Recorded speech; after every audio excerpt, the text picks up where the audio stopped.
Aris de la Cruz. Kilalang kilala kasi ang pamilya ni Aris sa buong bansa at napakalaking impluensya ng mga de la Cruz dahil sa yaman na meron ng pamilyang ito, malalaking kumpanya, negosyo at ari-arian. Nanatiling nakatitig si Aris sa magandang mukha ni Leng. Ilang saglit pa ay hindi na nakapagpigil pa si Aris. Binuhat nito si Leng at inaupo sa mesang naroroon. Sinimulan na ni Aris na igalaw ang malikot na kamay sa hita ni Leng. Bumilis ang tibok ng puso ng dilaga. Kinakabahan.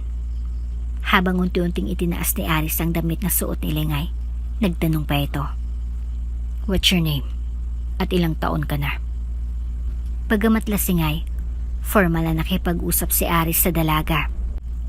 Ako si Leng Reyes, 19 years old. That's good to know. Pagkasambit ng masalitang yun ay, si Aris ay binitbit niyang muli si Leng patungo sa kama. Bago ka pa lang sa channel neto, ibang kwento ni Ate Jane, istorya mo, ikwento ko. Huwag kalimutang pindutin ang notification bell at subscribe mo. Ano to? Bakit nabawasan ng pera ko? Tanong ni Leng sa kanyang sarili dahil niisipan niyang e-check ang balance ng kanyang pera na iniipon niya sa bangko para sana sa kanyang pag-aaral. Agad niyang naisip ang kanyang ina dahil ito lamang ang tanging may access sa account niya dahil ang mama niyang tumulong sa kanya na magbukas ng account sa bangko. Pinuntahan ni Leng ang kanyang ina sa may salas at naabutan niya ito na nagpapahinga na tila sobrang hayahay sa buhay. Mama, bakit yun naman pinakailaman ng pera ko? Alam niyo naman na nag-ipon ako para sa college ko. Lahat ng perang yun pinaghirapan ko pong maipon. Tapos basta-basta na lang yung kunin? Umiyak na sambit ni Leng na tila nagtatantrums na bata sa harapan ng ina. Matalim na tinitigan siya ng inang si Susan. Ilang beses ko bang sasabihin sa'yo na hindi ka na mag-aaral ng kolehiyo? Tag-aksaya ka lang ng pera. Ang dapat mong gawin ay magtrabaho. Tulungan ang ama at kapatid mo na makaipon. Singhal ni Susan na may pagduro pa sa noo ni Leng. At bakit ko naman gagawin yun, ma? Sarili ko namang perang iniipon ko ah. Akong magbabayad para sa pag-aaral ko. At papasok ako ng college kahit anong mangyari. Ano po bang masama doon? Patuloy na umiiyak ang kawawang dalaga. Isang hagupit na sampal ang ginawad ni Susan sa sariling anak. Ang pera mo ay pera ko. Wala akong pakialam kung saan nanggaling ang kaputahan ng pera mo. Tandaan mo ito, Leng. Hindi ka mag-aral ng kolehiyo dahil yun ang gusto ko. Huwag na huwag mong gagamitin ang perang yan sa pag-aaral mo at isuko mo yan kung anumang pinaplano mo. Galit na galit ng pagbubunganga ni Susan. Parang hindi niya ako anak kong tratuhin. Sambit ni Leng sa kanyang isipan. Sa labis na sama ng loob na naramdaman para sa inay, kinuha ni Leng ang kanyang mga gamit at oras mismo ay nagdesisyon siyang lisanin ang kanilang tahanan. Nanlaki ang mga mata ni Susan. Hoy, Leng! At saang lupalop ka naman pupunta?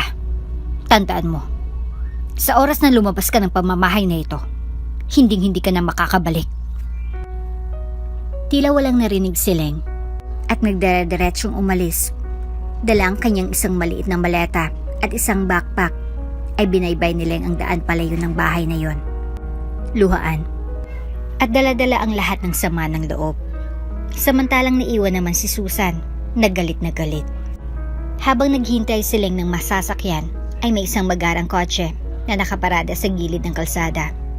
Lula nito ang isang binata na nagngangalang Ted, ang personal assistant at parang kapatid na ni Aris de la Cruz.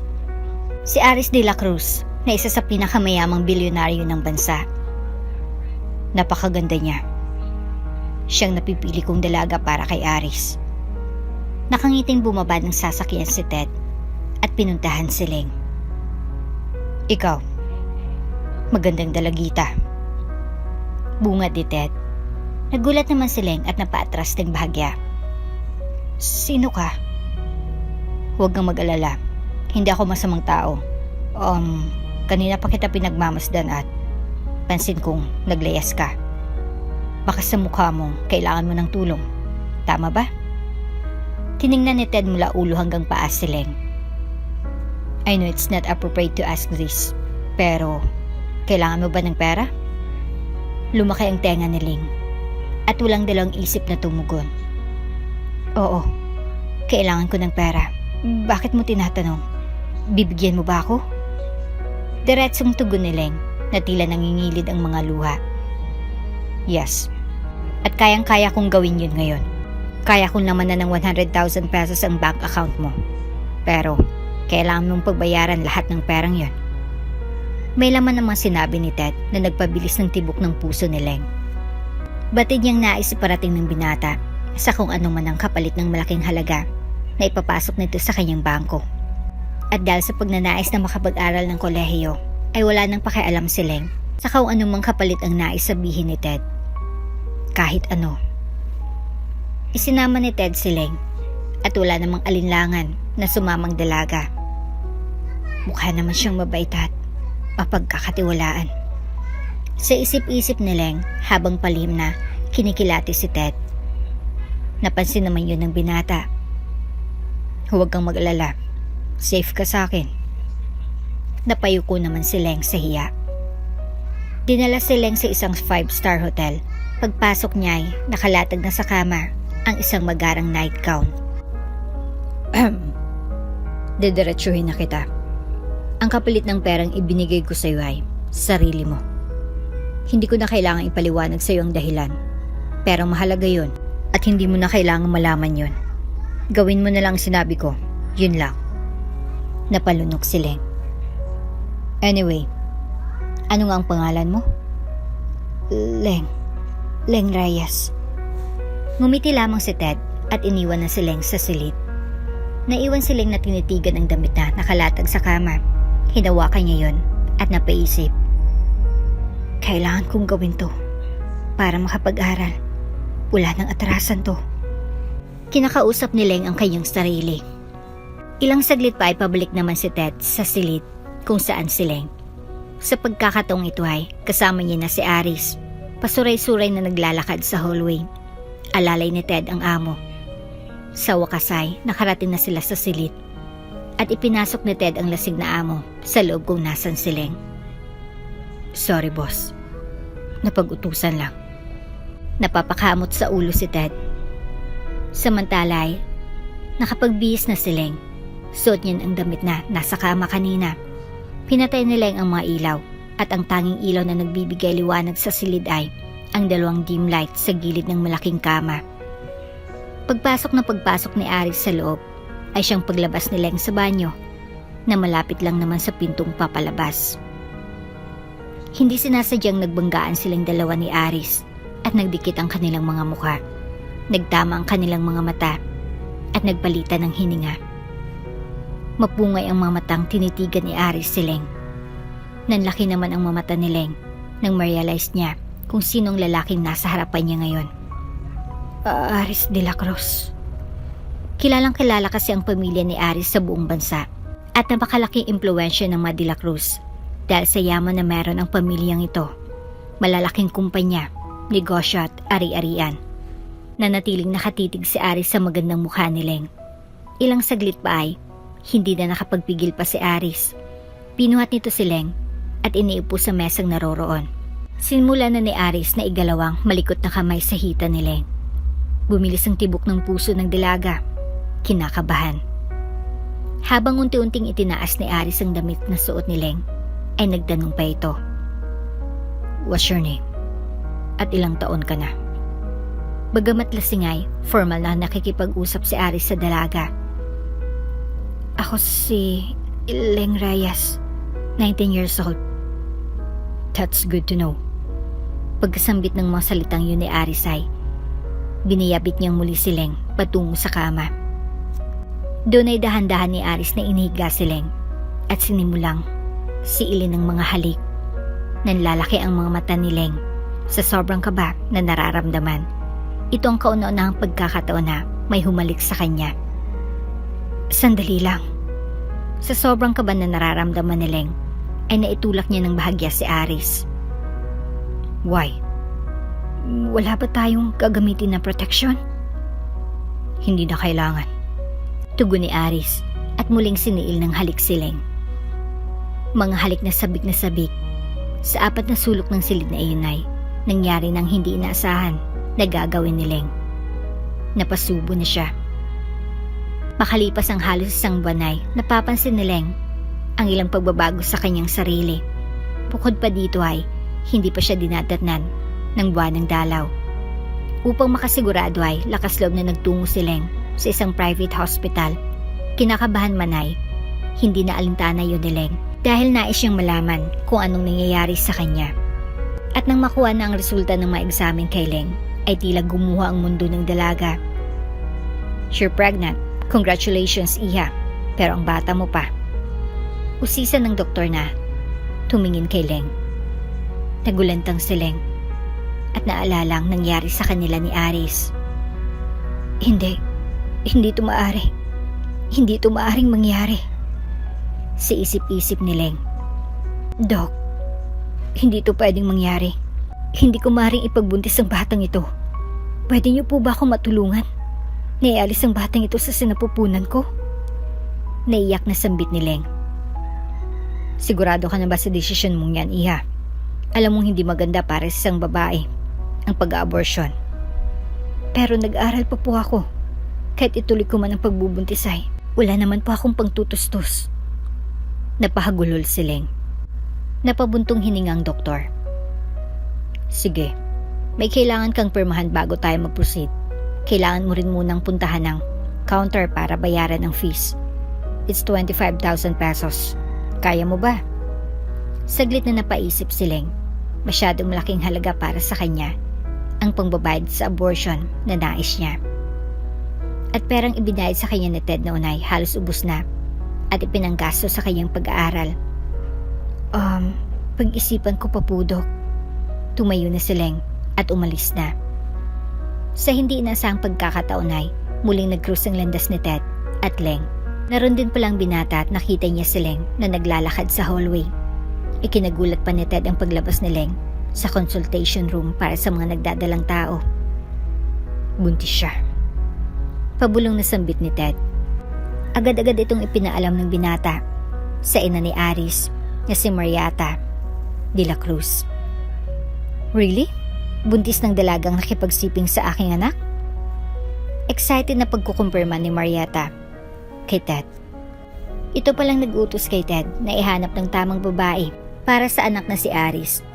Nais na kasi ni Mariata na magkaapo at makapag-asawa na ang nag-iisa niyang anak. Yes, Mrs. de la Cruz. Confirm po, nagdadalang tao na si Miss Leng. Nang mga oras na yun ay, naroon din si Aris habang nag-uusap si Ted. At Mariata, tahimik lamang siya. Sa wakas, magkakaapo na ako. Sobrang saya ni Mariata. Napansin naman niyang anak na si Aris na tila malalim ang iniisip. Aris, what are you thinking? Anong plano mong gawin? Dugo natin ang batang yon.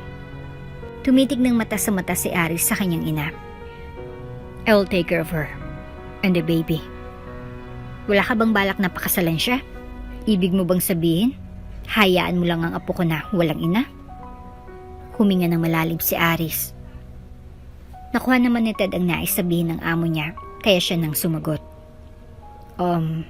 Mrs. de la Cruz, hindi naman po natin kailangang magmadali. Dahil ang babaeng yun ay hindi naman ganun kakilala ni Boss Aris. Paliwanag ni Ted. Tumango ng marahin si Mariata. Nag-aalala lamang ako. Dahil alam mo naman anak na hindi ganun kalaki ang ating pamilya. Hindi lahat sa mga kamag-anak natin ay nabibiyaan ng supling. Biro mo? Nagbuntis ako sa'yo at age of 40. Anak, simula nga sa oras na ito, ang gusto ko ay alagaan ninyo ni Ted ang babaeng yun at huwag na huwag pababayaan. Hindi mo dapat hayaan na masaktan o mapahamak ang kahit sino mang kadugo ng ating pamilya, lalo pang aking magiging apo. Tumango-tango si Aris. Samantala, ay buo pa rin ang pasya ni Leng na ipalaglag ang bata. Bumalik ng hospital si Leng upang may sakatuparan ng masamang balak para sa kanyang anak. Nakahanap siya ng mahiraman ng pera para ipangbayad sa pag-abortion. Baby, sorry kung gagawin ko sa'yo to. Pero dumating ka sa maling oras at panahon. Kung mayaman lang ako, hindi kita ipapaalis sa buhay ko. Sa isip-isip ni Leng habang hinawakan ang kanyang tiyan. Nagingilid na ang kanyang mga luha. Miss Reyes, ito na po ang bank card ninyo at ang resibo ng pinagbayaran. Salamat. Kinuha na ni Leng ang iniabot ng cashier at dumiretso na sa doktor na mag-a-abort sa kanya. Nang bigla niyang nakasalubong isa pang doktor na kaibigan ni Ted. Siya yung babaeng pinababantayan sa akin ni Ted Sa isip-isip ng doktor. Lumapit ang doktor sa cashier at nagtanong, hindi ba Leng Reyes ang pangalan ng dalagang yun? Yes, Doc. Ano daw ang pakay niya? Alanganin pang sumagot ang cashier. Nandito po siya para magpa-abort, Doc. Nanlaki ang mga mata ng doktor. Ano? Abortion? Gulat na reaksyon ng doktor sa kanyang narinig. Habang nasa ospital si Lengay, abala naman si Aris sa kanyang kumpanya. Kumusta yung project natin? Sasagot na sana si Ted nang biglang tumudog ang kanyang phone. Kinakabahan siyang makita ang kaibigang doktor na tumatawag, kaya naman sinagot niya agad yon. Hello, Doc? Ano? Gulat na reaksyon ni Ted sa sinabi ng kausap na doktor sa kabilang linya. Patitig naman si Aris sa natatarantang reaksyon ng assistant. Nagsimula na ba? Naisalang na ba siya? Hindi pa sa ngayon dahil may mga examen pa silang ginagawa sa kanya. At kapag clear ng lahat, diretso ng pag-abortion kay Miss Leng. Ted, pumunta ka na dito. Bilisan mo. Pupunta na ako. Pero gumawa ka ng paraan para hindi matuloy ang binabalak ni Leng sa bata. At binabana ni Ted ang tawag. Bumaling siya sa among si Aris. Boss, masama ito. Ang babaeng nagdadala ng iyong anak. Magpapa-abortion. Natatarantang sambit ni Ted. Nag-iba ang mukha ni Aris at nangamba. Kailangan natin pumunta ng hospital at pigilan siya. Agad naman silang nagtungo ng hospital samantalay matyagang naghihintay ng resulta ng exam si Leng. Hindi na siya makapaghintay sa gagawing abortion sa kanya. Halos ang oras na. Bakit parang ang tagal naman ng resulta ng examen sa akin? Sabi naman ng doktor, mabilis lang daw yun. Sa isip-isip ni Leng. Ilang saglit pa ay biglang dumating si Aris. Kasama nito si Ted. Muling nag-cross ang kanilang mga landas.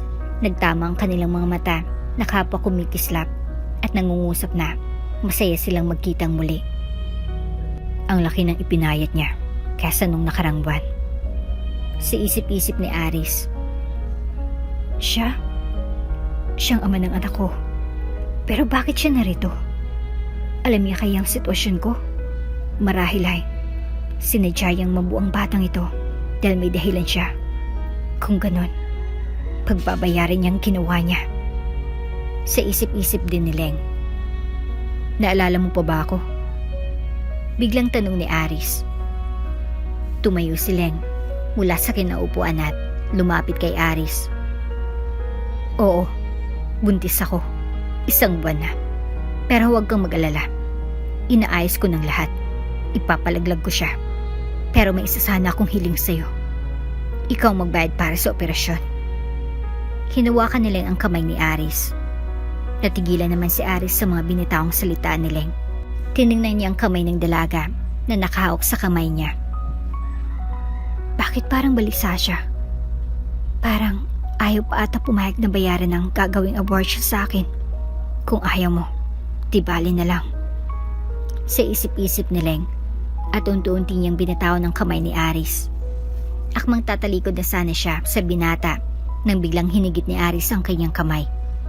Kailangan mong ma-examine kasama ako. At hinatak niya ng bahagya ang dalaga pabalik sa laboratory. Habang naglalakad ay umalpas naman si Leng. Bitawan mo nga ako? Singhan ni Leng kay Aris. Anong klaseng ugali meron ka ba? Hindi ko makapa kung anong nasa isip mo. Ano bang plano mo? Sa isip-isip na lamang ni Leng.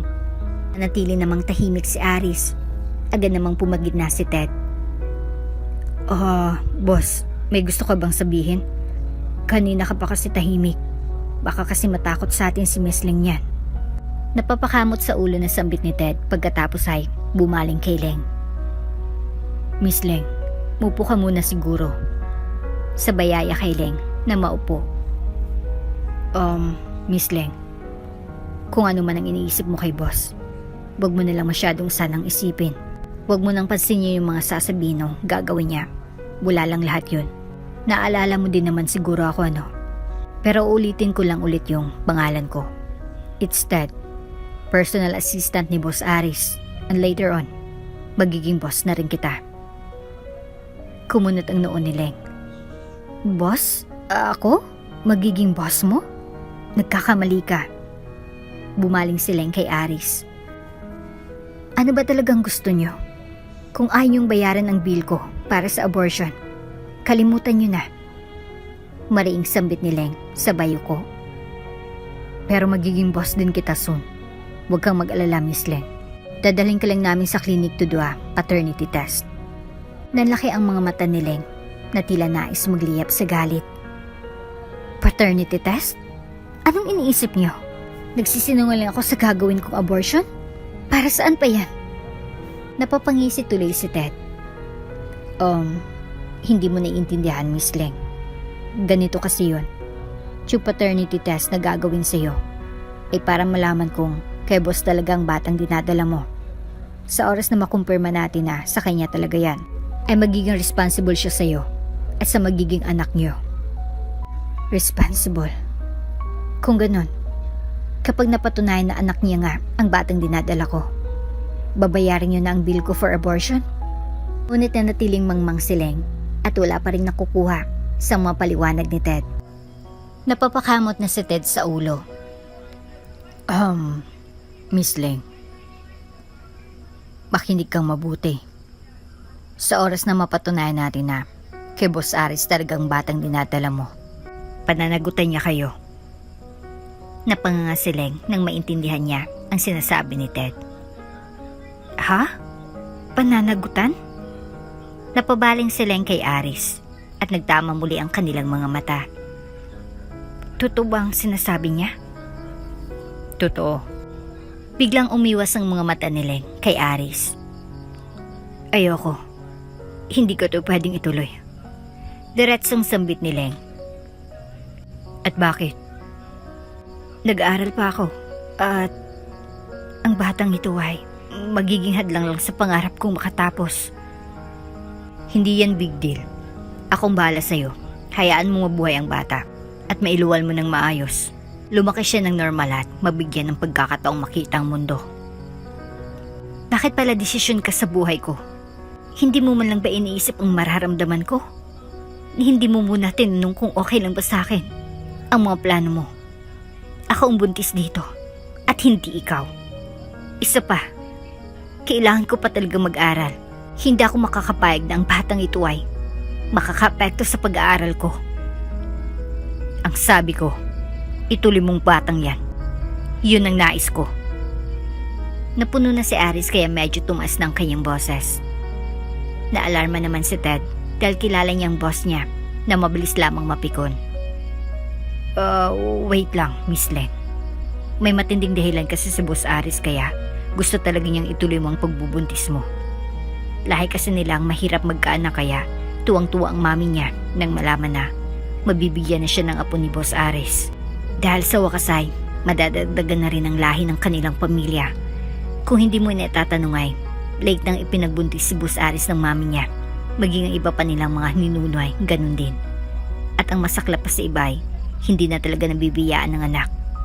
Kaya swerte si Boss Aris dahil sa edad ng 25 ay nagkaanak na siya at yun ay ang dinadala mo. Blessings yan, Miss Ling. Kaya sana pag-isipan mo. Isa pa, tulad ng sinabi ni Boss Aris, kami nang bahala sa pag-aaral mo at sa lahat ng pangangailangan mo. Mag-focus ka sa pag-aaral mo kahit dala-dala mong batang yan. Wala kang dapat pang alalahanin. Hindi mo na rin kailangan ng trabaho dahil hindi mo naman poproblemahin ang pera. Saglit na napaisip si Leng. Mag-focus na lang ako sa pag-aral ko. Hindi ko na kailangan isipin pang manggastusin. Ito na sigurang hinihintay kong pagkakataon. Nawalan ako ng pamilya sa kagustuhan kong makapag-aral. Iniwanan ko ang sarili kong ina, kapalit ang pangarap ko. Matanggap kaya ng batang ito sa sinapupunan ko kapag dumating ang araw na iwanan ko siya. Ako na sarili niyang ina. Tama si Aris. Karapatan din naman ng batang ito na makita ang kagandahan ng mundo. Sa isip-isip ni Leng, tiningnan ni Leng si Aris. Siyang mga sinasabi ni Ted, siya din bang nais mong sabihin? As long as ikikip mo ang batang yan, sisiguraduhin kong magiging magandang buhay mo at hinding-hindi ka maghirap. Bumilis ang tibok ng puso ni Leng at lumaki ang dalawang tenga. Sa isang saglit lang ay nabuang kanyang pasya. Sige, pumapayag na ako sa gusto mo. Itutuloy ko ng pagbubuntis ko, pero may isa kong kondisyon. Binalot sila ng saglit, nakatahimikan. Kahit ano pa yan, tugon ni Aris habang nakatitig sa mga mata ni Leng. Gusto kong makitang bata sa hinaharap at walang makakapigil sa akin kahit na ikaw. Hindi mo ako mapipigilan na makita sila. Walang problema. Maya-maya pa ay dumating ng doktor na kaibigan ni Ted. Mr. De La Cruz, nais ko pong ipaalam sa inyo na itinuloy na rin namin ang pag-examine sa DNA ni Ms. Reyes sa unang araw pa lang na nagpatingin siya dito. At ngayon ay dumating ng resulta. 99.99% positive na anak ni Mr. De La Cruz ang batang dinadala ni Ms. Reyes. Congratulations, Mr. De La Cruz. Nakangiting balita ng doktor. Boss, ngayon hindi na mangangambang pamilya ninyo kung sinong magmamana lahat ng yaman at ari-arian ninyo. Higit na matutuwa dito si Mrs. De La Cruz. Bakas din ang kasiyahan ni Ted. Muna ka na muna, Ted, at pwede mo na kaming iwan. Sige, boss. At naiwan ngang mag-isa si Leng at Aris. Aris? Nailang na sambit ni Leng. Maupo tayo. Yaya ni Aris. Naupo si Leng at nanatili namang nakatayo si Aris. Tinitigan ni Aris ang dalaga. Inabuso siya ng kanyang ina. Kaya niipit siya sa ganitong sitwasyon. Kawawang babae. Sa isip-isip ni Aris, labis na naawang nararamdaman niya para kay Leng. Aris, may gusto ka bang sabihin? Nanatiling tahimik lamang si Aris at sa isip niya lamang tumutugon. Pero huwag kang mag-alala. Hindi ko hayaan pang maramdaman mong muli ang hirap at sakit ng nakaraan kasama ako. Sisiguraduhin kong magiging masaya ka at walang pangamba. Kung tinalikuran ka man ng mundo, ay narito ako para yakapin ka. Pagkatapos ng winika ni Aris sa kanyang isipan, ay naupo na rin siya sa tabi ni Leng at masinsinang kinausap ang dalaga. Simula sa araw na ito, sa mansyon ka natitira. Ako nang bahala sa iyo, sa pagkain mo, damit, silid na matutulugan, lahat-lahat. Namilog ang mga mata ni Leng. Titira? Sa mansyon niyo? Hindi makapaniwala ni reaksyon ng dalaga. Ano pa bang pinag-aalala mo? Nagtaka naman si Aris dahil akala niya ay ayaw ni Leng ang kanyang suhesyon. Iniisip ko lang ang pagpasok ko sa school. Kailangan ko pa bang sumakay ng bus sa araw-araw? Malayo ba yung mansyon niyo sa town? Nothing to worry about. Ako mismo maghatid sundo sa'yo sa school mo. Ha? Nagugulat pa rin si Leng sa kanyang naririnig na tugon ni Aris. Ibig sabihin, palagi ko nang makikita at baka kasamang lalaking ito?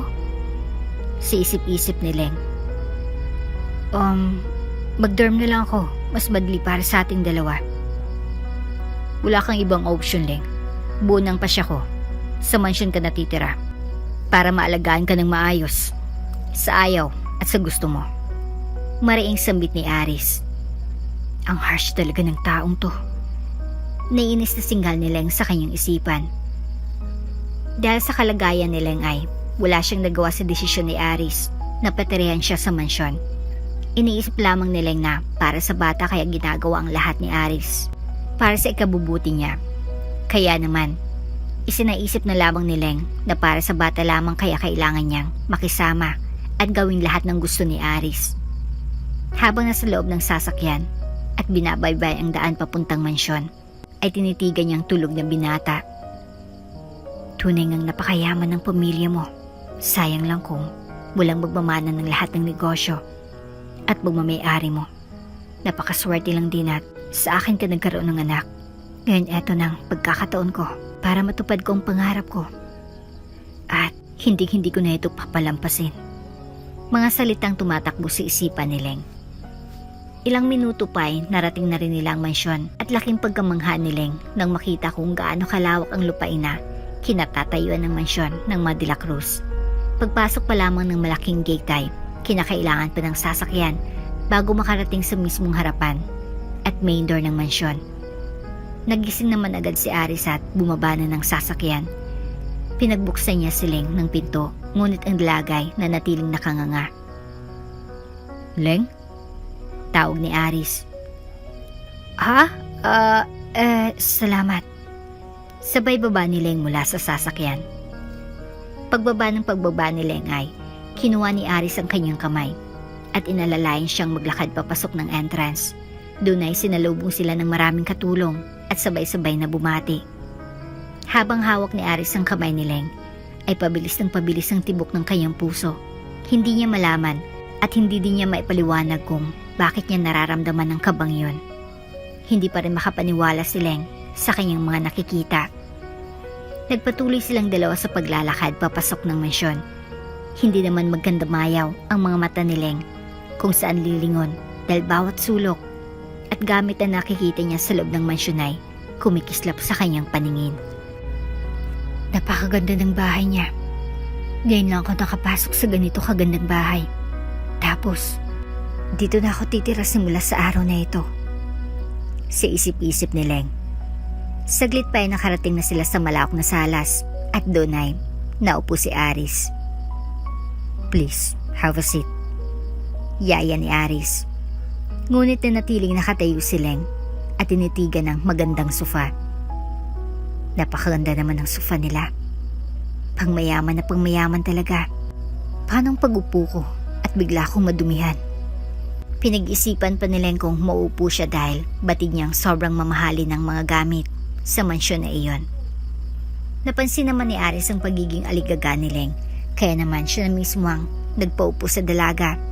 Ibinaba niyang katawan ni Leng sa may dalawang balikat nito ng bahagya. Pababa upang mapaupo sa sofa. Katabi niya. Lahat ng narito ay sa'yo na rin. Kaya huwag ka mag-isip ng kung ano. Please, feel at home. Nakangiting sambit ni Aris. Ngumiti naman balik si Leng na tila gumaan bahagya ang puso dahil kanina pa tumatalon sa kaba at halo-halong emosyon na nararamdaman. Saglit pa ay dumating ng mayordomang babae kasamang ilang mga katulong. Magandang umaga po, Master Aris. Magandang umaga po, Miss. Call her Lady Leng. Utos ni Aris. Sumuko bilang pagtugon ang mayordoma at mga katulong. Masusunod po, Master Aris. Tugon pa rin ng mayordoma. Umiling-iling si Leng dahil nagugulat pa rin siya sa mga kaganapan. Hindi niyo kailangang gawin yan. Sinabi ko na lang, Leng, kaya huwag ka nang kumontra pa. Pagputol ni Aris sa sasabihin pa ni Leng at tumitig ng malamlam sa dalaga. Saglit pa ay bumaling muli ang mayordoma at mga katulong. Like what I just say. Tawagin niyo siyang Lady Leng at simula sa araw na ito ay tataratuhin niyo siya sa kung anong trato niyong lahat sa amin. Walang pwedeng mangbastos at mawalan ng galang at respeto sa kanya. Masusunod po, Master. Kumikislap ang mga mata ni Leng sa magandang pakikitungo ni Aris sa kanya. Hindi niya may paliwanag ang nararamdaman. Kinikilig ba siya? Napakabait siya sa akin at ginagawa niya lamang lahat ng ito dahil sa batang nasa sinapupunan ko. Sa isip-isip ni Leng. Manang, pasuyo na lang ako sa kanya. Nadalin sa magiging silid niya para makapagpahinga na. Sumunod naman agad ang mayordoma at sinamahan na si Leng patungo sa magiging kwarto nito. Maya-maya pa ay dumating na si Marieta. Nasaan na siya, iho? Kamusta siya? Ibinalik mo ba siya? Bakit wala siya dito? Sunod-sunod na tanong ni Marieta dahil excited siyang makita at makilala si Leng. Pagod siya, mami, kaya hayaan mo muna siyang makapagpahinga. Tugon naman ni Aris habang humihigop ng tsaa. Huminga ng malalim si Marieta. Oh, I see. Ginawa mo bang pinapagawa ko sa'yo? Nag-imbestiga ka na ba? Anong pamilya meron siya? Mabuti ba o hindi? Hindi tumugon si Aris at sa halipay, inabot ang isang file sa kanyang ina. Nagtaka naman ang matanda kung ano yon at diretsong binuklat ang dokumento na hawak. Halos maiyak ang Donya na makita ang tunay na sinapit ni Leng sa kanyang pamilya, lalo na si ina nito na si Susan. Sa inis ay inihagis ni Marieta sa mesa ang mga dokumento. What is this? Paano nagagawa ng isang magulang ang ganitong kalupit na pagtrato sa kanilang nag-iisang anak na babae? Idagdag pa ang pagbubuli sa kanya ng mga kapatid niyang lalaki. Maging ang pag-aaral ni Leng ay ayaw nilang suportahan. At pati ba naman ibenta nilang dugo ng sarili nilang anak para lang magkapera sila ay ginagawa nila? Mga walang puso. Galit na singhal ni Marieta. Aris, anak, ngayong dinadala ni Leng ang aking apo, gusto kong iparamdam mo sa kanya na parte siya ng ating pamilya. Huwag na huwag mo siyang aawayin o papakitaan ng hindi maganda. Naintindihan mo? Dagdag pa ng Donya. Yes, mommy. Samantala ay napabalikwas naman si Leng sa kanyang pagkakatulog.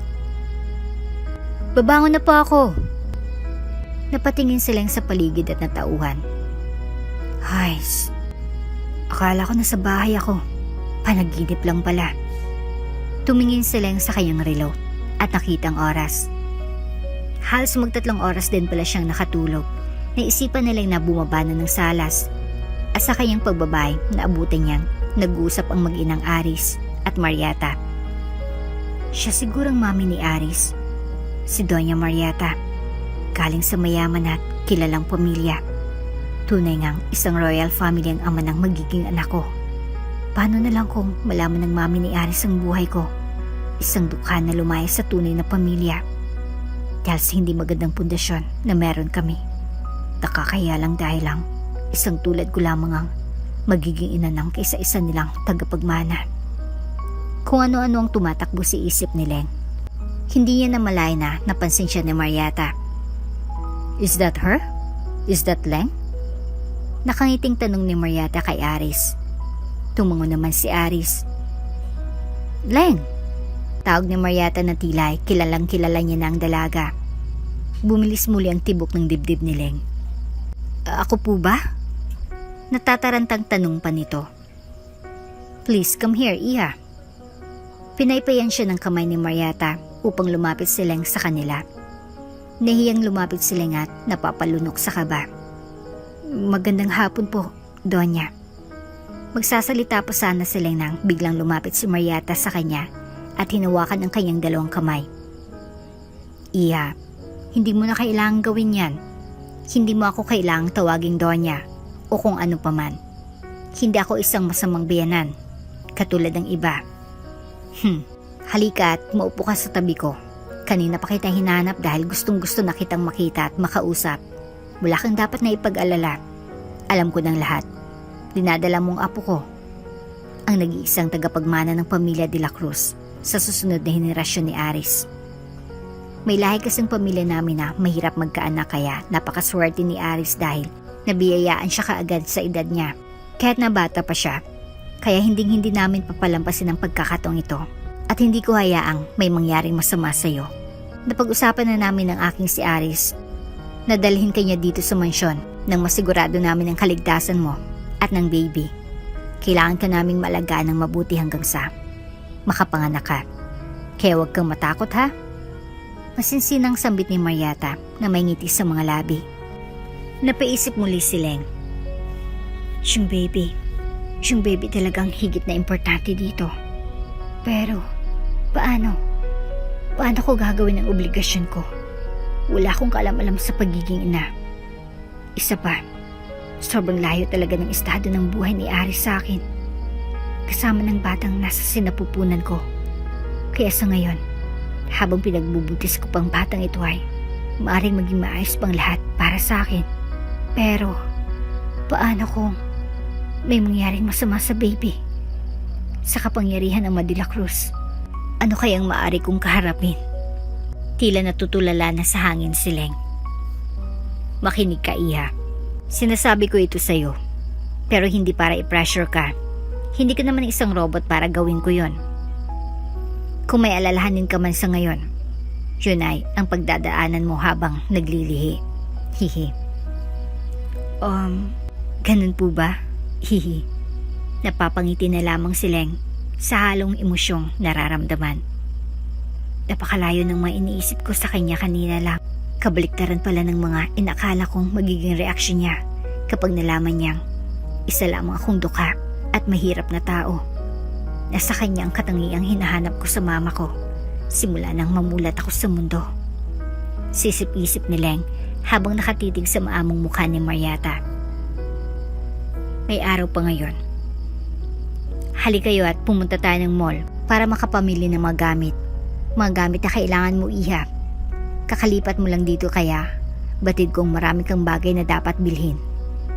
Umiling-iling si Leng. Hindi na po, madam. Meron naman po akong lahat ng kailangan ko kaya... No. Alam ko may mga kailangan kang damit. Sapatos. Tutol ni Mariata. Ngunit patuloy na tumanggi si Leng. Hindi na po talaga kailangan. Natigilan tuloy si Mariata. Enough, Leng. Hayaan mo na. Umimik na si Aris at sumenyas ang mukha ng yaya kay Leng. Ngumiti naman si Mariata at hinawakan ang kamay ng dalaga. Let's go. Excited na sambit ni Mariata. Wala namang nagawa si Leng kung hindi ang sumama sa mag-ina. Huwag ka nang may ilang o mahihiya pa sa amin. Party ka na ng pamilyang ito. Kaya hindi namin hayaan na makaranas kang muli ng hirap. Bagkus, ipaparanas namin sa iyong masarap at marangyang buhay. Tumaba naman ang puso ni Leng sa mga sinabi ni Mariata. Labis ang kasiyahan niyang nararamdaman dahil sa wakas ay alam niya na ang pakiramdam ng binigyan ng importansya. Nang makarating na sila sa mall ay laking gulat ni Leng dahil tila walang masyadong tao at customer doon. Ito ay kadahilanan na pagmamay-ari personal ng pamilya de la Cruz ang mall na yon. At kung may pupunta man na customer ay ilan lamang yun sa mga close friend ng pamilya at ilang mga kamag-anak. Iha, alin man ang magustuhan ng iyong mga mata, kunin mo lang, okay? O ito, bagay na bagay sa'yo ito. Sige na, subukan mo, Iha. Dinampot niya Mariata ang isang dress at inabot kay Leng. Isinukat naman agad yun ni Leng at napakagaling naman talaga pumili ni Mariata dahil fit na fit sa katawan ni Leng ang mini dress na yon na akala mo naman ay tunay na pasadya para kay Leng. Napakaganda mo, Iha. Puri ni Mariata. Samantalang tila tutulo ang laway ni Aris nang makita si Leng na suot ang mini dress. Nagsukat pa nang nagsukat ang dalaga at giliw na giliw naman ang Donya sa kanya, gayon din si Aris. Maraming damit ang ipinasukat ni Mariata kay Leng at lahat ng yun ay kasyang-kasya sa kanya. Kaya naman lahat ng yun ay binili na ni Aris para kay Leng. Kaya naman kasi sarili nilang mall ay naturang pamilihan ay nagbabayad pa rin sila sa tuwing mamimili sila dito. Bukod sa mga mamahaling damit ay pinamili din sila ng mga mamahaling alahas, bags at mga sapatos. Pag uwi nila ng mansyon ay hindi na maganda maayaw kung gaanong pwesto ang gagawin sa mga gamit na pinamili nila. Halos umapaw ang malaking mesa sa may salas dahil sa mga nakapatong na paper bags na laman ng mga pinamili ng mag-ina para kay Leng. Maraming salamat po, madam, para sa mga pinamili niyo para sa akin. Labis ang kasiyahan ni Leng. Ano bang salamat ang sinasabi mo, Iha? Hindi ba't sinabi ko nung una pa lang na pamilya ka na namin simula ngayon? Isa pa, lahat ng mga pinamili natin ngayong araw ay si Aris lahat nagbayad. Kung gusto mo talagang magpasalamat, Iha, ay siya na lang pasalamatan mo, hindi ako. Kung ganon, salamat, Aris. Hindi pa man natatapos magpasalamat si Leng ay biglang tumayo mula sa kinaupuan niyang binata. Inabot nito ang isang credit card kay Leng. Hawakan mo ito. Wala yung password. Gamitin mo ito kung kailangan mo. Huwag na huwag mong tatanggihan. Mariing sambit ni Aris. Nanlaki ang mga mata ni Leng na tila natutulala naman sa hangin. Nagulat na lamang siya nang iabot ni Marietta sa kanyang kamay ang card na ibinigay ni Aris. Tanggapin mo lang ng tanggapin lahat ng mabinibigay niya sa iyo, iha. Tanggap lang ng tanggap, ano ka ba? Bilhin mo lahat ng kailangan at gusto mo. Magta-transfer si Aris ng pera sa card niya yan every month, kaya wala kang dapat na alalahanin. Nakangiting sambit ni Marietta. Ngunit muli ay tinanggihan ni Leng ang card na ibinibigay ni Aris. Ibinalik niya yon sa kamay ng binata. Hindi ko matatanggap ang card na ito, Aris. Ngunit nang iabot ni Leng ang card ay hinawakan ng mahigpit ni Aris ang kanyang kamay. Bibigyan kita ng isa pang pagkakataon. Mata sa matang sambit ni Aris kay Leng.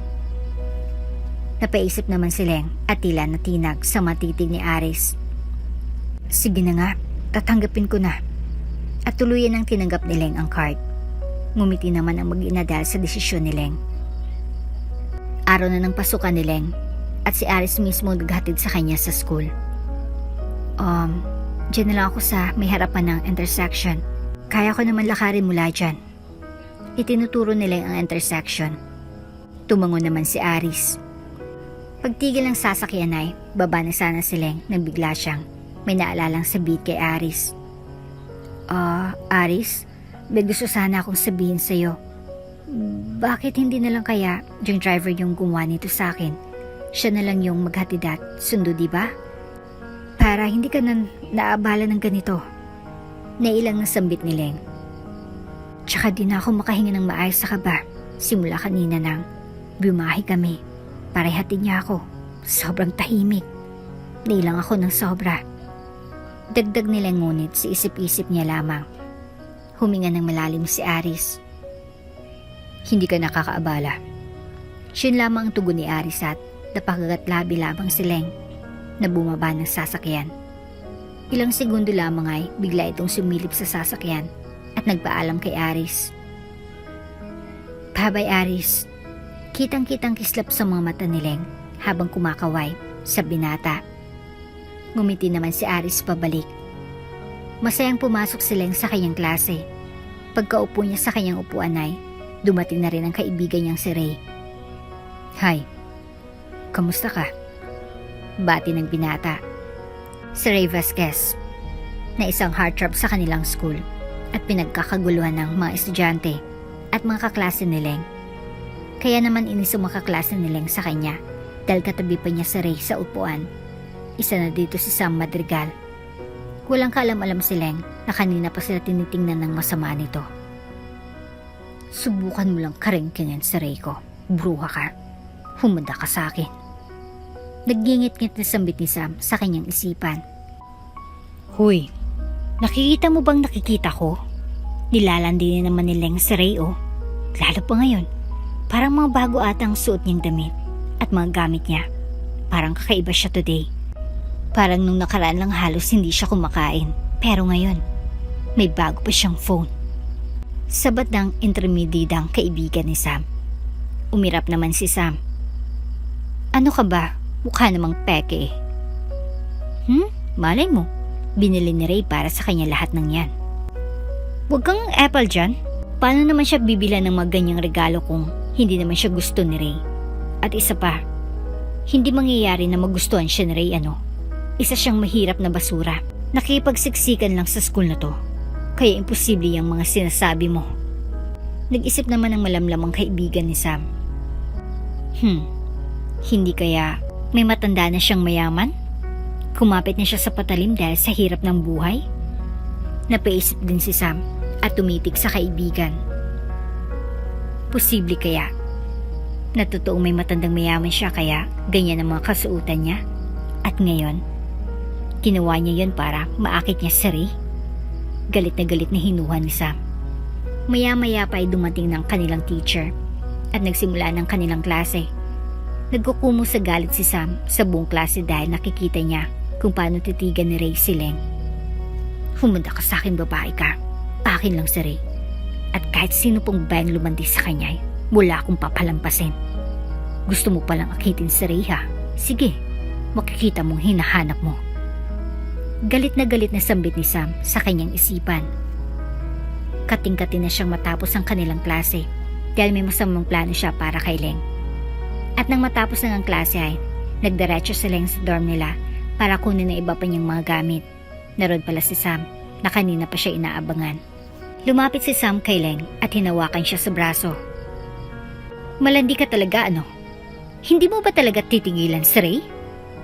Inis na tanong ni Sam. Bitawan mo ako, Sam. Nasasaktan ako. At anong gagawin mo kung ayaw kong bitawan? Matapang ka na ba? Bakit? Anong pinagmamalaki mo ha? Yung matandang mayaman na sumusuporta sa'yo? Kumunot ang noo ni Leng. Anong sinasabi mo? Pakawalan mo ako. Pilit na umalpas si Leng. Binatao naman siya ni Sam at tinulak. Nagmamaang-maangan ka pa. Patingin nga ako ng mga gamit mo. Itinulak muli ni Sam si Leng palay sa kama nito at pinakailaman ng mga gamit ng kawawang dalaga. Itong perfume mo, mahal to hindi ba? Pati na rin ang bag mo at siyang mga suot mo, Leng. Hindi mo kayang bilhin yan dahil mahirap ka pa sa daga. Akin na yan. Nakipag-agawan pa ring pilit si Leng. Pak! Isang hagupit na sampal ang ibinigay ni Sam. Bakit mo ginawa yon? Nangingilid ang mga luha ni Leng. Ngumisi si Sam at naghalukip-kip ng braso. Para magising ka sa katotohanan na kailanman ay walang tatanggap sa'yo. At kahit pabihisan ka ng ganito, mananatili kang mahirap. Binabalaan kita, Leng. Tigilan mo na si Ray. At sa oras na malaman kong nilalandi mo pa rin siya, hindi lang yan naaabutin mo. Ay, may nakalimutan pala akong ipaalala sa'yo. Kinuha ni Sam ang maliit na trash bin sa gilid ng kama niya. Ibinos niya yun kay Leng. Ayan ang bagay sa'yo, mga basurang kagaya mo. At lumabas na ng silid si Sam. Naiwan namang luhaan si Leng. Iyak lang siya ng iyak dahil hindi naman niya ugali ang makipag-away. Paghimas-masan ni Leng ay tumawag na si Aris. Nasa labas na raw siya ng gate at hinintay siya.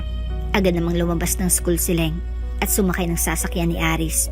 Umupo si Leng ng malayo sa binata. Nagtaka naman si Aris sa ikinikilos ng dalaga. May problema ba? Bakit nagsisiksik ka dyan sa gilid? Mupo ka nga ng maayos. Umayos naman ng upo si Leng at nagmaneho na si Aris. Walang imik-imik si Leng at tahimik lamang habang nasa biyahe sila hanggang sa makauwi sila ng mansyon ay walang kibo ang dalaga na tila ang lalim ng iniisip. Nagmamasid lamang si Aris sa kanya at hinayaan na muna si Leng. Pagpasok ni Leng ng kanyang siliday, hindi yan naiwasang magmuni-muni. Dinadamdam niya lahat ng sinabi ni Sam at kung paano siya alipustahin ng walang hiyang babae. Tama si Sam. Ang isang katulad ko ay walang karapatang maging masaya sa mundo. Walang kayang tumanggap sa akin. Kahit ang sarili kong ina, hindi ako kayang mahalin. Sino nga bang magmamahal sa akin? Si Aris at ang kanyang ina. Kaya lang naman nila ako pinahalagahan dahil dinadala akong isang De La Cruz. Siya lang yun. Anong kasalanan ko? Bakit kailangan kong magdusa ng ganito? Napahagulhol si Leng habang kinakausap ang sarili. Walang tigil ang pagdaloy ng mga luha. Saglit pa ay biglang pumasok si Aris sa kwarto ni Leng at naabutan niyang pag-iyak nito. Napahiya naman si Leng at inayos ang sarili. Lumapit si Aris at hinawakan ang luha ang mukha ni Leng. Sorry kung umiiyak ka. Sorry kung iniisip mong sobrang rude ko sa'yo. Napalunok naman si Leng at iniwas ang mga mata kay Aris. Okay lang ako. Huwag mo kong alalahanin. Masama lang pakiramdam ko. Pero magiging okay din ako. Ibinaba na ni Aris ang kanyang kamay. May bumabagabag ba sa'yo? Namumula ng mga mata mo sa pag-iyak. Ano ba talagang problema mo? Sabihin mo. Anong nararamdaman mo? Tatawag ako ng doktor para ma-examine ka niya. Kinuha ni Aris ang kanyang phone at tinawagan ng OB ni Ling. Napatahimik na lamang si Leng. Agad namang dumating ang OB at tiningnan si Leng. So far you're doing fine. All your vital statistics were normal. Basta make sure mo lang iha na lahat ng mga masusustansyang pagkain ay nakakain mo ha. Yung mga pag-iyak mo, too much emotions. Normal lang yun at dala ng pagbubuntis mo, okay? Pero hindi natin dapat baliwalain yun. May tendency na mapunta yun sa depression, which is not good. Bumaling ang OB kay Aris. Mr. De La Cruz, kailangan niya ng gabay at kausap. Hindi basta-bastang depression, kaya asahan ko ang inyong cooperation para maagapan natin ito. Bakit kailangan niyang danasin ito? Ginagawa ko naman lahat para maging masaya siya. At ang pagbubuntis niya, hindi pa ba sapat yun? Biglang napaisip si Aris. Nagpaalam na rin ang OB ni Ling at naiwan na silang dalawa lamang ni Aris sa kwartong yun. Napopo si Aris sa harapan ni Ling. Ling, umamin ka sa akin. Ako bang dahilan ng stress mo? Sobra ba kitang pinapressure? Maging open ka sa akin, okay lang. Huminga ng malalim si Ling. Sa school ako na-stress. Matipid na tugon ni Ling. Naisa na niyang i-share kay Aris ang tungkol sa ginawa sa kanya ni Sam, ngunit mas pinili niyang itago na lamang. Mag-leave ka muna sa school at mag-focus sa pagbubuntis muli. Diretsong desisyon ni Aris. Nanlaki ang mga mata ni Ling. Hindi ko pwedeng gawin yan. Ang tabi ko ng sinakripisyo para sa pag-aaral na to. Umiyak na naman siya. Pero paanong pagbubuntis muli? Hindi habang buhay malit ang tiyan mo. Lalaki at lalaki yan. Habang lumalaki si baby. Hanggang sa mag-siyam na buwan. Patuloy na umiyak si Ling at walang maisagot. Please, huwag ka nang umiyak. Sinubukan ni Aris na pawian ang luha ni Ling, ngunit hinawi nito ang kamay ng binata. Listen to me, Ling. Hindi ko sinasabi na huminto ka sa pag-aaral, okay? Ang sinasabi ko lang ay ang sitwasyon mo. Magkakaroon ng malaking impact sa bawat araw na dumadaan sa pagpasok mo sa school dahil maraming makakapansin ng mga pagbabago sa'yo. Ang paglilihi mo, paglaki ng tiyan. At di ba pang mga bagay na magbabago sa'yo? Mapapansin ng mga tao na kapaligid sa'yo yun. Lahat ba yun kaya mong harapin? Hindi nagsasalita si Ling at patuloy na humihikbi. Nang ilang saglit pa ay napapaduwak na siya. Mabilis na tumakbo si Ling sa lababo at doon sumuka. Mabilis namang umalalay si Aris at hinagod ang likod ni Ling. Okay ka lang ba? Tatawagan ko ulit yung doktor mo. Natataranta namang kinuha ni Aris ang kanyang phone at akmang tatawagan na muli ang doktor. Hinawakan ni Ling si Aris sa braso. Hindi na kailangan. Kung pwede, iwanan mo muna ako mag-isa, please. Tumango ng bahagya si Aris. Sige, pero sana pag-isipan mo mga sinabi ko sa'yo. At lumabas na ng kwarto ang binata tulad ng gusto ni Ling. Sa katigasan ng ulo ni Ling ay tinuloy pa rin niyang pagpasok sa school sa kabila ng kanyang sensitive first trimestral stage. Tuwing tanghali ay tumatambay si Ling sa dorm nila dahil meron pa naman siyang ibang mga gamit doon. Nang minsang bumalik ng quarter si Ling ay nakasabay niyang tumambay doon ang grupo nila Sam at nasaksihan nila ang pagsusuka ni Ling. Nagtinginan ang grupo ni Sam. Anong nangyayari sa'yo? Parang kanina ka pasukan ng suka simula pa lang sa klase natin ha. Buntis ka ba? Usisa ni Sam. Bumilis naman ang tibok ng puso ni Ling. Kinakabahan, ngunit nanatiling tahimik. Hoy, bingi ka ba? Anong pakiramdam na may matandang mayaman? Na ngayon ay makakabuo na lamang ng baby sa'yo. Nagdawa ng lahat ng naroon sa silid. Napiko na si Ling at hinarap ang mga ito. Kung ano man nangyayari sa buhay ko ay wala kayong pakialam dahil wala naman kayong alam. Yun lang ang binatawang salita ni Ling at lumabas na ng silid na yon. Naiwan namang nagtatawanan pa rin si Sam at mga kasama nito. Samantala'y nagtatakbo palabas si Ling at hindi alintana ang malakas na ulan. Sa sobrang bigat ng nararamdaman ay nanlalambot na naupo siya sa may gilid ng kalsada at patuloy na umiyak habang sigig buhos ng ulan.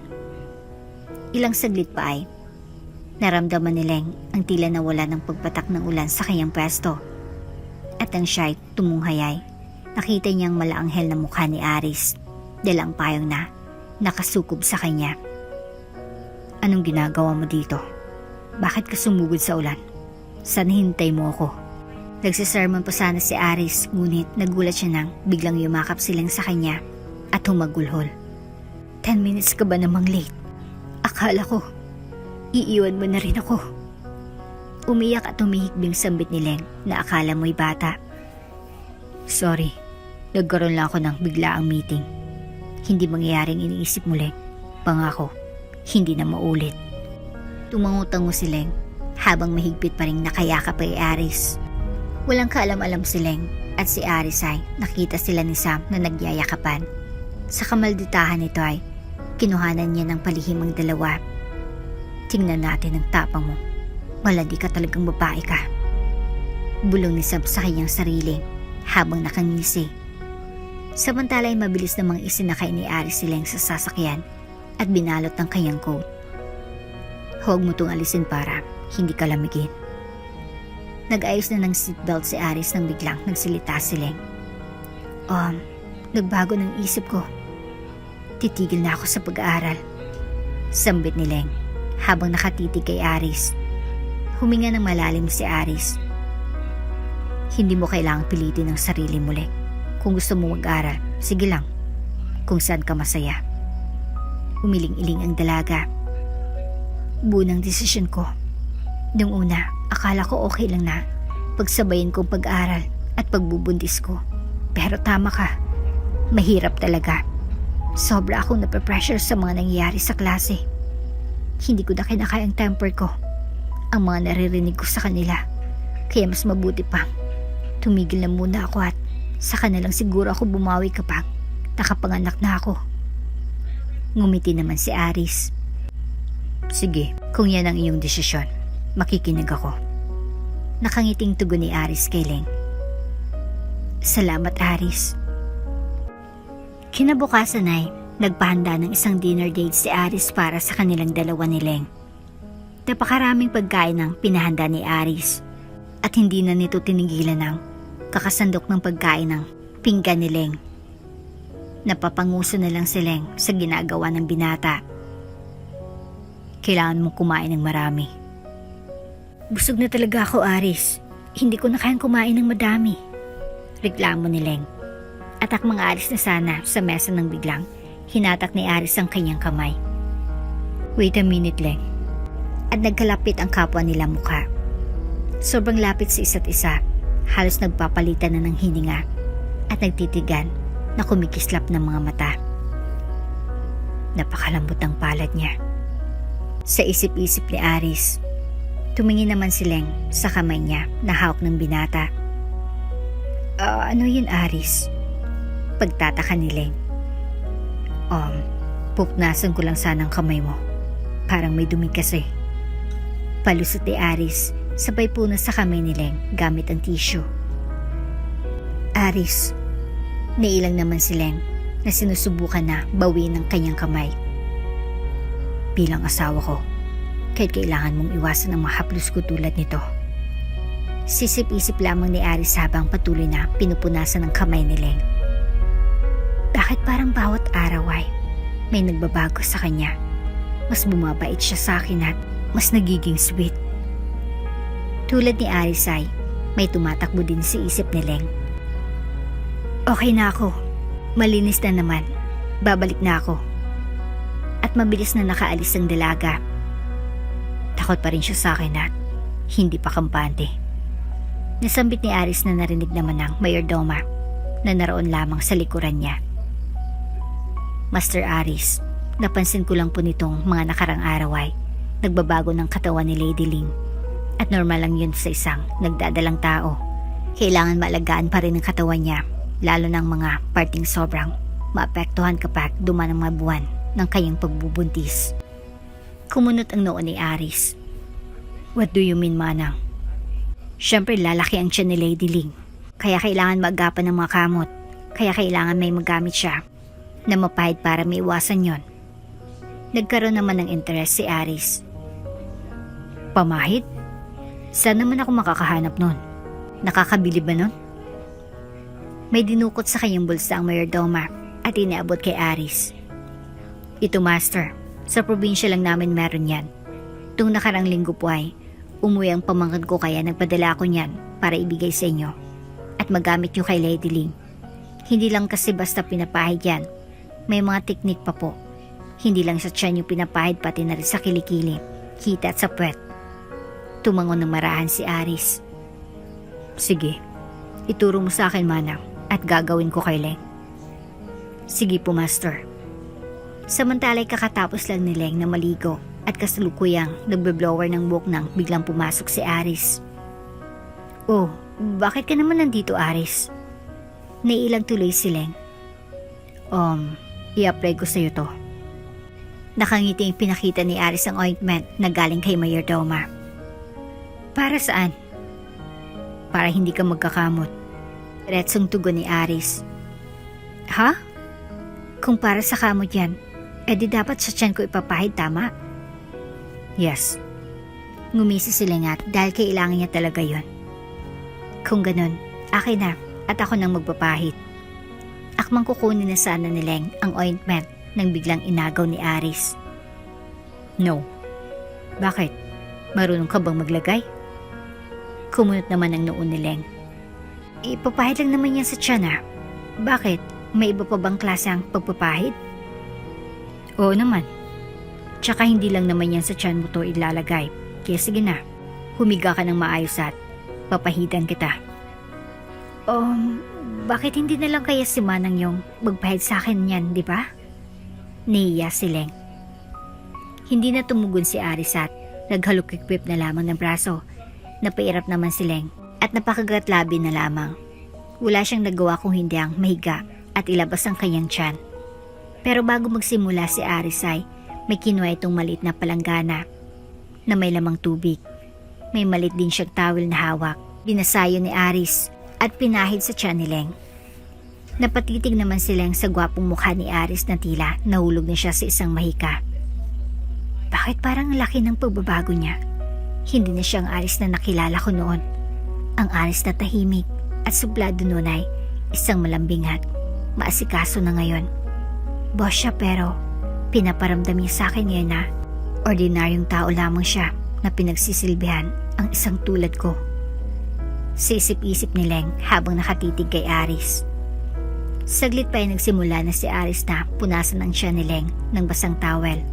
Pagkatapos ay inaplayan na ng oil ang makinis niyang tiyan.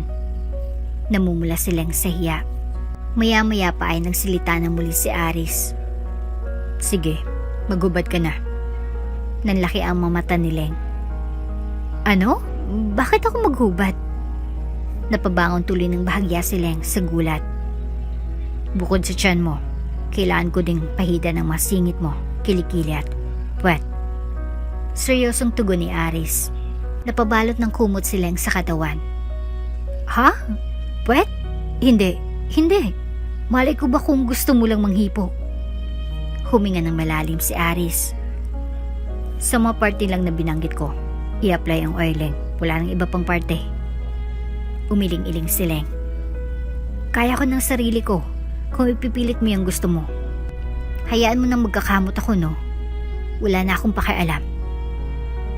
Nagbuntong hininga muli si Aris. O sige, basta gawin mo lang din yung ginawa ko kanina na magpunas ka muna ng malinis na tubig bago mo i-apply ang oil, okay? Tumango-tango si Leng at nagpaalam na si Aris. Niiwan tuloy na napapaisip si Leng. Iba na to, Leng. Hindi kaya gusto ako ni Aris? Sa isip-isip ni Leng na tila nagpapantasya. Saglit pa ay umiling-iling si Leng at sinubukang alisin sa isip niya ang mga hinuhang yon para kay Aris. Hindi, imposibleng mangyari yon. Sino ba naman ako? Sabit pa rin ni Leng at kinakausap ang sarili. Bumaba na si Leng ng kama para magsimula na sana magpahid ng ointment nang biglang nag-text sa kanya si Ray. Mag-open ka ng Facebook ngayon na. Nanginginig na binuksan ni Leng ang kanyang Facebook at nanlalambot na binasa ang mga hindi magagandang comment sa litratong nakapost. Siyang nasa litrato at si Aris nakatalikod habang magkayakap silang dalawa. Nakasad sa post ng isang anonymous person ang tungkol sa pagdadalang tao ni Leng na di umano ang amay isang matandang mayaman. Hindi na napigilan ni Leng ang mapaiyak na paatras siya sa may lamiseta at hindi sinasadyang nasagi nilang ang vase na naroon. Narinig naman yun ni Aris at agad na nagtungo sa silid ni Leng. Anong nangyari? Pag-aalala ni Aris. Hindi nagsalita si Leng at patuloy na umiiyak. Anong problema? Bakit ka na naman umiiyak? Please tell me, Leng. Ngunit nanatiling tikom si Leng at hindi pa din sinasabi kay Aris ang kanyang problema. Ilang saglit pa ay may tumawag muli kay Leng. Sa pagkakataong ito ay si Susan ang tumatawag. Excuse me, Aris. Nagtungo si Leng sa banyo upang hindi marinig ni Aris ang pag-uusap nila ng ina. Pagsagot pa lamang ni Leng ng tawag ay nagbubunganga na si Susan. Wala pa ring pagbabago. Hoy babae, hindi ba nung una pa lang sinabi ko sa'yo na huwag kang mag-aaral? Pero sinuway mo ako. Lumayas ka dito sa bahay at itinuloy pa rin yung kagagahan mo. Ano? Nasa iyo pa ba yung pera? Akin na. Dapat nun palang ibigay mo sa akin yan. Napakadamot mo. Sa halip ng mga kapatid mong gumagamit yan, sinarili mo. Mag-aaral ka? Ano ba mapapala mo dyan? Nagsisisi ako kung bakit pa kita ipinanganak. Wala kang utang na loob. Galit na galit ng sambit ni Susan. Sa sobrang lakas ng boses ay naririnig lahat ni Aris ang mga masasakin na salita nito para kay Leng. Oo ma, walang kwenta sa iyong pag-aaral at makatapos. Pero bakit sila kuya walang trabaho hanggang ngayon? Tambay at walang mga silbi. Bakit? Kasi hindi sila nag-aral. Ayaw ko matulad sa kanila. Aba, at ang lakas na talaga ng loob mo na mga tuwiran sa akin ng ganyan. Sutil kang bata ka. Pasalamat ka na lang at pinag-aral kita kahit sa high school. Napipiko na si Aris sa kanyang mga naririnig na sinasabi ni Susan sa kabilang linya. Ngalingali na si Aris na buksan ng pinto upang makialam na sana. Ngunit pinigilan niya ang kanyang sarili at nagtimpi. Huminga ng malalim si Leng. Ano po bang sadya niyo, Mama? Wala na pa akong pera para malaman niyo. Umiiyak na si Leng. Ano? Magbubunganga pa sana si Susan nang biglang binabanan ni Leng ang phone. Galit na galit si Susan at nag-isip ng paraan para makita si Leng at mahututan ng pera. Paglabas naman ni Leng ng banyo ay naroon si Aris sa loob at nakaabang. Nagulat tuloy si Leng. Akala ko wala ka na dito. Mother mo bang kausap mo? Hindi nagsasalita si Leng. Nangangamba siya na baka ma-turn off sa kanya si Aris kapag nalaman nito kung anong klaseng pamilya meron siya. Pero hindi naman alam ni Leng na alam na rin naman ni Aris ang family background niya kahit si Doña Marieta. Hinawakan ni Aris ang dalawang braso ni Leng. Huwag kang mag-alala, Leng. Tutulungan kita. Sabihin mo lang.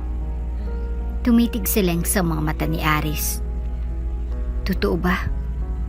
Nagulat na lamang si Leng dahil hinaplos ni Aris ang kanyang dalawang pisngi at hinalikan siya sa noo ng binata. Tila nagula ang mga paru-paro sa kanyang sikmura. Lumutang si Leng na tila nasa langit. Maya-maya pa ay tumawag muli ang bruhang si Susan. Hindi naman matiis ni Leng na hindi sagutin. Kaya naman nagpunta siyang muli sa banyo. Ma, hoy babaeng walang utang na loob. Akala mo ba matatakbuhan mo ako? Ganun-ganun lang ba talaga sa'yo lahat? Magpadala ka ng pera. Naririnig mo ba ako? Kailangan ko ng pera mo. Napahagulhol si Leng. Ma, wala po talaga akong pera dito. Hindi ba kinuha niyo na yung pera ko para sa pag-aaral ko? Wala kang pera? Sa loob ng 2 buwan, Leng, hindi ka nakagawa ng paraan para magkapera? Imposible naman yan. Akin na.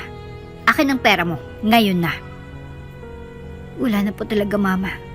Yung 2 buwan na sinasabi ninyo, syempre, ginamit ko na po sa school para sa tuition ko. Kaya, sa maniwala ka man po o sa hindi, wala na po talaga akong pera, Mama. Humihikbing sambit ni Leng. Napakawalang kwenta mo talagang anak. Sa sobrang sama ng loob ni Leng ay blinak na lamang niya ang ina sa lahat ng contacts niya. Nais ni Leng ng peace of mind. Gusto niya ng katahimikan. Ngunit ang pag-aakalang katahimikan sa pag-block niya si inay, kabaliktaran ng plano ni Susan. Nagpunta ito sa school ni Leng dahil akala niya doon pa rin nagdodorm ang anak. Padaanin mo nga ako at anak kong nag-aaral dyan. Pilit na nakikipagtalo si Susan sa gwardiya. Hindi po kayo maaari dito, ma'am. At hindi naman po araw ng pagbisita. At wala naman po kayong sulat na makapagpapatunay na nanay kayo ng estudyante dito. Pasensya na ho. Wala akong pakialam sa mga sinasabi mo. Basta papasukin mo ako. Nagpupumilit pa rin si Susan. Maya-maya pa ay dumating si Sam at nakita si Susan na nagwawala sa harapan ng gate. Excuse me po. Sino pong hanap niyo? Ina ko ni Leng Reyes. Nasaan na ba yung batang yan? Kilala mo ba siya? Ngumisi si Sam. Mag-ina nga, parang bastos kausap. Sa isip-isip ni Sam at mabilis ding nakaisip ng paraan para mapasama na naman ang kawawang si Leng. Hindi niyo po ba alam kung anong nangyari sa anak niyo? Hindi niyo po ba alam na buntis siya? Nanlaki ang mga mata ni Susan. Buntis? Anong sinasabi mo? Sinong nakabuntis sa kanya? Halos magdadalawang buwan na pong nag-drop sa subjects niya si Leng dahil sa pagbubuntis niya. Ang sarap nga po ng buhay niya kasi isang mayamang matandang sumusuporta sa kanya. Nakahalukip-kip ang dalawang braso ni Sam habang nagkukwento ng sala kay Susan. Ngumisi naman bigla si Susan nang malamang nasa mayamang matandang anak na si Leng. Kung ganon, ang ibig sabihin ba nito? Ang matandang mayaman ng amang pinagbubuntis ni Leng? Tumangutango si Sam. Tumalikod na si Susan at nagmadaling maghanap ng public telephone upang matawagan personal ang number ni Leng. Kasalukuyang nagpapahinga ang kawawang dalaga nang tumunog ang kanyang cellphone. Sinagot naman kaagad yun ni Leng dahil hindi naman niya kilala ang nakarehistrong number. Hello? Hello, magaling kong anak na. Blindak ako para hindi ko na matawagan. Anong akala mo? Hindi ko malalaman ang pinaggagawa mo sa buhay mo? Buntis ka pala. At ang amay isang matandang mayaman. Tapos sasabihin mo, wala kang pera? Nagulantang si Leng dahil nalaman na ng kanyang ina ang tungkol sa kanyang sitwasyon. Ano sabi niyo? Hoy Leng, huwag ka nang magmaang-maangan pa. Hindi mo na ako maloloko pa. Nanggaling ako sa school niyo at kausap kong isang kaklase mo doon. At sinabi niya sa akin lahat-lahat. Ngayon, kung ayaw mo ng iskandalo at malaman ng buong mundo ang pagbubuntis mo, padalan mo ako ng pera. Ora mismo. Bakit ba kailangan niyo akong pilitin, Mama? Ikaw nagpipilit na gawin ko ito sa'yo. Kung una palang binigyan mo na ako ng pera, edi sana, hindi ganito. Sa tingin ko okay lang din naman sa'yo na ipagkalat ko ang sitwasyon mo eh. Okay, sige. Alam mo naman siguro ang sasabihin ng mga tao oras na malaman nilang nagpabuntis ka sa isang mayaman para makatakas sa kahirapan. Nakakahiya, hindi ba? Maati mo ba yun, ha? Kaya mag-isip ka, Leng. Magpapadala ka o mapapahiya ka? Tama na ho. Huwag na kayo magsalita pa. Sige, para matahimik ka na. Padadalhan kita ng pera.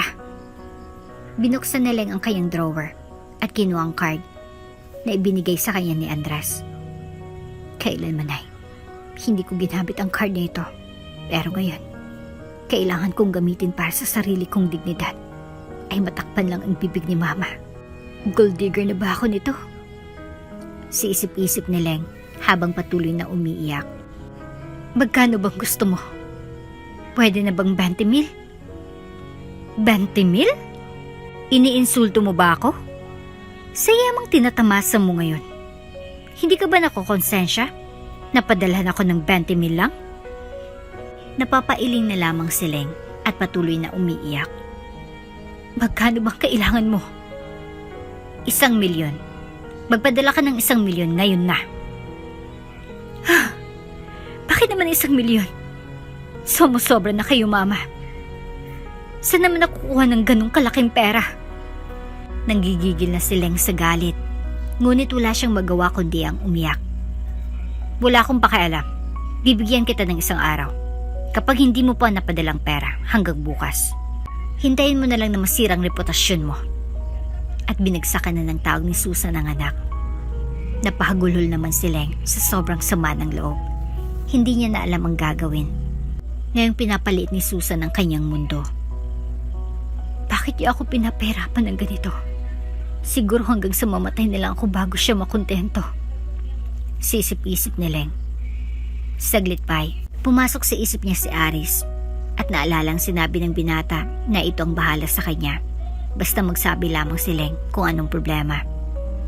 Huminga ng malalim si Leng at naisip na si Aris ang kailangan niya. Wala na siyang ibang choice kung hindi ang humingi ng tulong kay Aris upang makapagpadala ng 1 milyon sa kanyang ina at maitigil ang bunganga nito. Samantalay, nasa biyahe naman pabalik ng mansyon si Aris kasama si Ted. Habang nakahinto ang sasakyan sa may stoplight ay binuksan ni Ted ang kanyang phone. Doon ay nakita niyang kumakalat na litrato ni Leng kayakap si Aris. "You need to see this, boss." Inabot ni Ted ang phone. Nanggigigil sa galit ang nagkukumus na kamay ni Aris. Ngayon ay alam niya na kung bakit umiiyak si Leng. Maya-maya pa ay tumawag na si Leng. Agad namang sinagot ni Aris ang kanyang telepono. "Aris." Umiyak si Leng sa kabilang linya. Nataranta naman ng bahagya si Aris. "Umiyak ka na naman ba? Anong problema? Sinong nang away sa'yo?" "Kailangan ko ng tulong mo." "Hintayin mo ako. Pauwi na ako." Ilang minuto lamang ay dumating na nga si Aris at dumiretso sa silid ni Leng. Doon ay naabutin niya si Leng na lugmok sa sarili. Iyak pa rin ang iyak. Agad naman itong kinomfort ni Aris. Niyakap niya si Leng at pinaramdam niya sa dalaga na hindi ito nag-iisa. Yakap na mahigpit na halos hindi na makahinga si Leng. "Sandali, hindi na ako makahinga." Niluwagan naman ni Aris ang yakap kay Leng at hinawakan ang pisngi nito. "Sabihin mo, bakit ka umiiyak? Sino nang away sa'yo? Huwag ka nang maglihim, please." Mata sa matang nakatitig si Aris kay Leng. Nang biglang siniil ng halik ni Aris ang dalaga, nagulat naman si Leng at naitulak si Aris. "Anong ginagawa mo?" "Kung hindi mo sasabihin, halikan kita ulit." Kinabahan si Leng. "Sandali lang. Ikaw ba talaga yan, ha?" "Kung hindi ako, sino pa ba? Meron pa bang iba?" Seryoso si Aris ngunit sinasakyan lamang si Leng. Nataranta tuloy ang dalaga. "Siguro, nasasapian ka na." Nagpaalpa si Leng na tila natatakot kay Aris. Napangiti tuloy si Aris at pinakalma si Leng. "Ngayon, sabihin mo sa akin, sinong may kagagawan sa'yo nito? Bakit ka umiiyak?" Dahil sobrang bigat ng nararamdaman ay hindi na kinaya ni Leng. Nakimkimin pa ang kanyang problema. "Si Mama, gusto niyang magpadala ako sa kanya ng 1 milyon dahil kung hindi, sisirain niya ang reputasyon ko at ipagkakalat sa mga tao na nabuntisan lang ako. Wala naman akong ganung kalaking pera." Napahagulhol na naman si Leng. Hinawakan naman ni Aris ang pisngi ng dalaga at inayos ang buhok nito. "Sino pa? Alam kong hindi lang ang mama mong dahilan kaya ka umiiyak."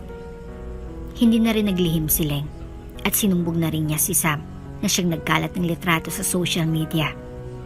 Huminga ng malalim si Aris. "Simula ngayon, ayaw ko nang naglilihim ka sa akin, okay? Tandaan mo, kahit anong mangyari sa'yo, nandito lang ako." Saglit pa ay kumalma na si Leng, ngunit ang puso niya ay tila tumatalon sa kilig dahil sa mga naririnig na salita mula kay Aris. "Aris, napansin ko lang, parang hindi na ikaw yan. Ang laki na ng pinagbago mo." Naglakas loob na si Leng na magsalita. Tiningnan naman ni Aris ang kanyang sarili. Anong nagbago?" "Dati kasi, suplado ka at hindi masyadong nakipag-usap. Na parang wala kang pakialam sa akin. Pero ngayon, kabaliktaran na lahat ng pinapakita mo sa akin. Nakapagtataka lang kasi." Patuloy na hinahawi ni Aris ang mahabang buhok ni Leng. "Yun ay dahil sa'yo, kaya nagbago ako. Anong ako? Bakit ako? Dahil gusto ko nang tutuhanin ito. Gusto na kitang maging tunay na Mrs. De La Cruz. Napayuko si Leng. Bakit? May problema ba? Muling tumitig si Leng kay Aris. Gusto mo yung gawin kasi dinadala kong anak mo. Hindi mo naman kailangan gawin yan, Aris. May babaeng nararapat para sa'yo. Siyang taong nababagay sa'yo. Hinawakan ni Aris ang dalawang braso ni Leng. Wala nang iba pa. Sa puso ko, alam kong ikaw lang, Leng. At ang posisyon bilang Mrs. De La Cruz ay walang iba. Kung hindi para sa'yo lang. At ikaw lang nararapat doon. Pero, hindi ako nararapat para sa'yo. Maging ano ka man, ako ang magdedesisyon para sa sarili ko. Maniwala ka lang sa mga sinasabi ko. Huwag kang mag-alala. Hindi ko hayaang umiyak kang muli dahil sa mga taong nagpapasakit sa'yo. Hindi kita pababayaan. Palagi kang nasa tabi ko. Isinandal ni Aris ang ulo ni Leng sa tapat ng kanyang dibdib. At sa wakas ay nakaramdam si Leng ng kapanatagan sa kanyang puso. Gaya ng sinabi ni Aris ay hindi nga niya hinayaang pang ipagpatuloy pa ni Sam ang ginagawang paninira kay Leng. Binigyan niya ito ng leksyon. Tinadakip ni Aris si Sam at dinala sa isang madilim at abandonadong lugar. May tao ba siyan? Anong kailangan mo sa akin? Umiiyak na sigaw ni Sam na tanging siya lamang ang nakakarinig. Saglit pa ay dumating ng isang nakaitim na lalaki bit-bit si Susan na nakagapos na din. Gaya ni Samay, nagwawala din ito. Mga walang hiya kayo. Mananagot kayo sa batas. Galit na sambit ni Susan. Samantalay, nasa biyahe na sina Aris at Leng. Saan ba tayo pupunta? Hindi na matiis ni Leng na hindi magtanong. Sa mga taong nanakit sa'yo at nagpapahirap ng kalooban mo. Natigilan naman si Leng. Hindi man niya alam kung paano harapin ang dalaway. Handa na siya para ipagtanggol naman niya ang kanyang sarili. Pagdating nila sa abandonadong lugar ay rinig na rinig ni Leng ang pagmamakaawa ni Sam at Susan dahil pinapahirapan pala ang dalawa ng matauhan ni Aris. Nang makita ni Susan si Leng ay mas lalo itong nagalit at sininghalan ng dalaga. Ikaw, walang hiya ka talaga. Wala kang puso. Pakawalan mo ako dito. Huwag mo akong subukan. Kung alam ko lang nalalaki ka lang ding walang hiya. Sana noon pa lang ibinalik na kita sa pinanggalingan mo. Nabiglang sambit ni Susan. Natigilan si Susan sa kanyang sinabi at maging si Leng ay nagulat sa nadulas. Nakatotohanang nabanggit nito. Lumapit si Leng ng bahagya kay Susan. Anong ibig niyong sabihin? Nangingilid ang mga luha sa mga mata ni Leng. Ano pa ba sa tingin mong ibig sabihin ng mga sinabi ko? Sana matagal na kitang itinapon kung ganitong klase lamang igaganti mo. Pagkatapos kitang palakihin, pakainin at alagaan. Kung ganun, hindi mo pala ako tunay na anak sa buong buhay ko. Kaya pala ni minsan, hindi ba ako minahal? Napaka-arte mo. Huwag kang nga magdrama dyan. Tama na. Ang akala ko pa naman, pagpunta namin dito ay magiging maamo kayong tupa. Pero hindi pala. At sa tingin ko ay, hindi pa sapat ang parusa na ginagawa ng matauhan ko sa inyo. Kaya sige, walang uuwi at mananatili kayong dalawa hanggang sa matuto kayo. Biglang lumod si Sam at iyak ng iyak. Mr. De La Cruz, parang awa niyo na. Alam kong mali ako. Nagmamakaawa ko. Pakawalan niyo na ako. Nagmamakaawa ko. Leng. Hindi, Madam Leng. Pakiusap. Tulungan mo ako. Nagmamakaawa ako sa iyo. Ngayon, naisip mo na ba kung anong napapala ng isang taong nagkakalat ng maling kwento? Katulad ng ginawa mo kay Leng. Umirap si Aris at bumaling naman kay Susan. At ikaw, palagi mong pinapaboran ang dalawang mong anak na lalaki. Ngayon, ibabalik ko sa inyo lahat ng pahirap at pasakit na ginawa ng pamilya mo kay Leng. Galit na galit si Aris. Anong gagawin mo sa dalawa kong anak? Umiiyak na tanong ni Susan. Ngunit tila wala nang rinig si Aris.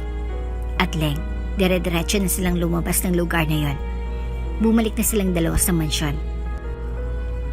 Aris, may gusto sana akong hingin na pabor sa'yo. Magsabi ka lang, makikinig ako.